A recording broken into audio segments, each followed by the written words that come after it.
Bom dia, pessoal. Vamos de BTC na manhã desse domingo, 7 de agosto, agora na Espanha, 11 horas e 47 minutos, no Brasil, 6 e 47 da manhã. A BTC voltou a beijar a mediana do canal de Keltner. Fizemos a mínima nessa madrugada de sábado para domingo, hoje, dia 7. Chegamos a bater em 22.844. A mediana está em 22.700 e pouquinho, ou seja, nem chegamos a beijar, mas a gente ameaçou encostar ali. Claramente a gente está desenhando aqui uma canaleta virtual de alta, a gente estressou a aresta superior e agora nessa subonda aqui a gente está estressando a mediana. É bem provável que agora numa pernada impulsiva a gente volte a estressar não só a aresta superior na extensão, mas eventualmente superar a linha superior da nuvem aqui no diário. Na projeção, a nebulosidade esverdeada segue ganhando espessura, em que pese as linhas terem ficado flat nas últimas horas, nesse último candle. O fato é que o fato da nebulosidade esverdeada já ter se desdobrado é um sinal de que os compradores estão retomando o controle da BTC. As três linhas do canal de Keltner já estão dentro da nuvem, levemente embicadas para cima. A emborcadura já começou. Agora o que falta é um pump espasmódico aqui para a gente buscar a nossa camada congestional subsequente, que está entre 28.000 e 31.900.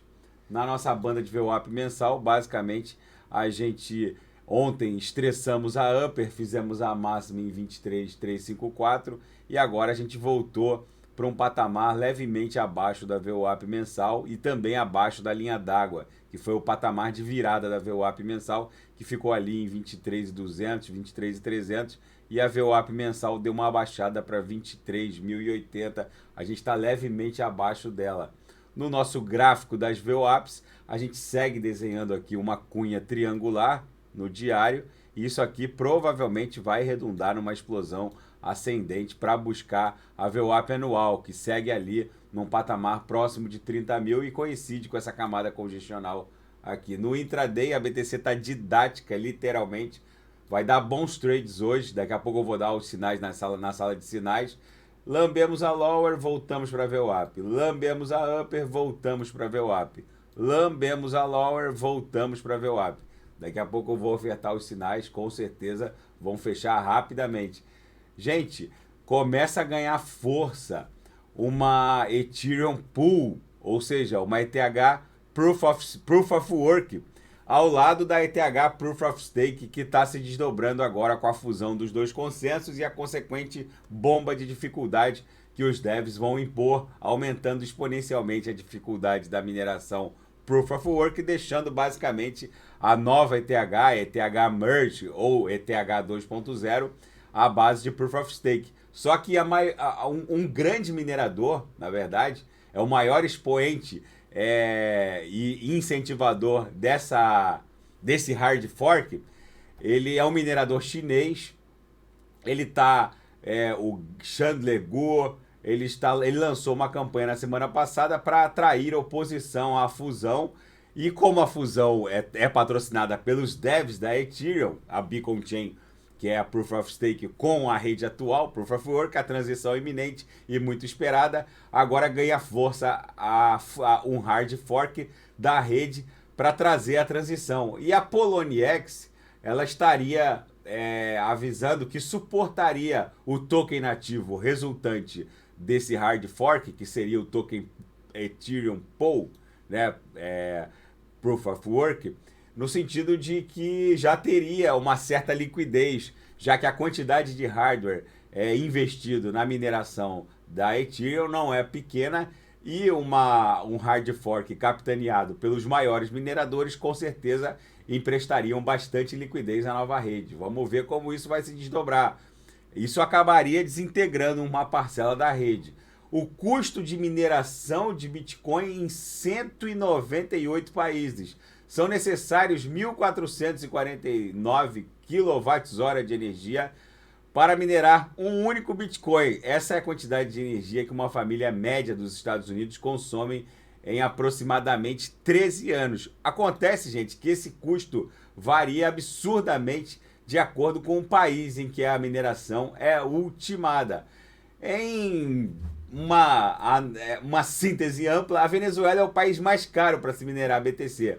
Custaria 246 mil dólares a mineração de um único Bitcoin, ao passo que no Kuwait, que seria o lugar mais barato para se minerar uma BTC, custaria 1.393 dólares o custo de mineração de um único BTC no Kuwait. Só que esse gráfico só dá conta do valor do quilowatt-hora, mas não reporta as proibições locais para se minerar BTC. Muitos países, até Nova York agora proibiu.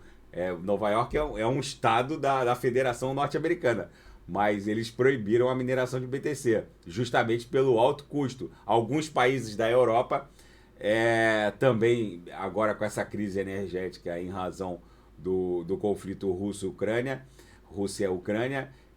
também estão proibindo. Então, essa reportagem dá conta do custo do quilowatt-hora. Agora, não reporta especificamente as proibições. Muitos países estão proibitivos em relação à mineração da BTC, não só porque em muitos desses países a energia é subsidiada, mas também porque esses países vivem crises energéticas que precisam policiar o destino da energia elétrica produzida. Gente, a China entra no 4º dia de exercício militar no entorno de Taiwan. Isso é sério porque já há bloqueio do comércio naval em torno da ilha. Até o Brasil está sendo prejudicado. Para quem não sabe, Taiwan é uma das maiores produtoras de semicondutores do planeta e é uma produção que exige diversos insumos, como areia e água, e esses insumos, de repente, não chegando, podem começar a impor interrupções na cadeia de produção dos semicondutores. Os principais países afetados, até o presente momento, Alemanha, África do Sul, Brasil, Arábia Saudita e Japão, que são os maiores parceiros comerciais de Taiwan. A China parece que está numa crescente em relação a esses exercícios militares. Vamos ver se isso não vai se desdobrar numa invasão para capturar Taiwan. E a crescente ameaça da Coreia do Norte, ela padece de uma condescendência bizarra da China. Parece que a inteligência norte-americana identificou que a maior preocupação estratégica da China, quando se trata da Península Coreana, especificamente o norte da Península Coreana, é aparentemente acabar com a presença dos Estados Unidos lá, principalmente na Coreia do Sul, e mantê-la fora das mãos dos Estados Unidos, para que a China possa finalmente se estabelecer como hegemonia na região. A escalada norte-coreana, em termos de tecnologia nuclear, foi possível graças à condescendência chinesa quanto ao uso do seu sistema bancário pelos norte-coreanos. Pyongyang tem na China um paraíso fiscal bancário propício para contratação não só de cérebros envolvidos na formulação da sua tecnologia nuclear militar, mas também vê no sistema bancário chinês também uma maneira de promover o pagamento da contrapartida dos insumos envolvidos na tecnologia nuclear norte-coreana. Ou seja, sem a China, a Coreia do Norte teria que literalmente interromper todo o seu projeto nuclear militar. Só que a China parece que deixa a coisa acontecer para que em algum momento aquilo degringole para algo mais sério e eventualmente eles possam intervir, expulsando inclusive os Estados Unidos da Península Coreana. O fato é que isso é de uma irresponsabilidade sem precedentes, porque o fato é que a Coreia do Norte vai avançando a passos largos na sua tecnologia militar nuclear. Enfim, gente, o mundo está virado num barril de pólvora. Esse imbróglio China-Taiwan pode se desdobrar para algo muito mais sério do que a gente possa imaginar. Mas, enfim, a BTC vai resiliente. Agora, futuros de Nasdaq ainda não abriu, vão abrir lá por volta das 9 horas do Brasil. A Bolsa de Tel Aviv está operando ali com uma leve alta, 0,57, que já abre no domingo. O fato é que a BTC segue resiliente em direção ao nosso primeiro alvo aqui, que é essa camada congestional, no patamar entre 29 e 31, 32 mil dólares, que é onde está a nossa VWAP anual. É para lá que a gente está indo, aos trancos e barrancos, desenhando aqui uma subcanaleta virtual de alta um pouco volátil, mas é para lá que a gente está indo. No intraday ela está didática. Daqui a pouco eu vou ofertar os sinais. Tá bom, pessoal? Daqui a pouco eu volto. E quem quiser sugerir alguma análise é só colocar nas mensagens abaixo. Volto com ADA, XRP, Shiba Inu e fico aberto a sugestões de análise nas mensagens abaixo. Grande abraço, até daqui a pouco.